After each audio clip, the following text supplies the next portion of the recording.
¿Cuál es el perfil que necesita el próximo alcalde de Quito? La ciudad necesita un líder que una y que llegue con respaldo real, no con una minoría porque eso afecta la gobernabilidad, según el analista Francisco Rocha. Pero eso no es suficiente. El alcalde también debe tener preparación técnica para enfrentar los problemas concretos como la recuperación del centro histórico, mejorar la movilidad, la reducción del tráfico, el manejo de residuos, el ordenamiento del cableado y el impulso al turismo, advierte la analista María Amparo Sotomayor.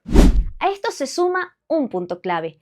Quito no debería elegir autoridades con antecedentes cuestionados porque la confianza ciudadana está debilitada, según la analista Sara Serrano. En resumen, Quito necesita una autoridad que sepa gestionar y que genere confianza. No es solo una elección más, es definir el rumbo de la ciudad. ¿Y tú, cuál crees que debe ser el perfil del próximo alcalde de Quito?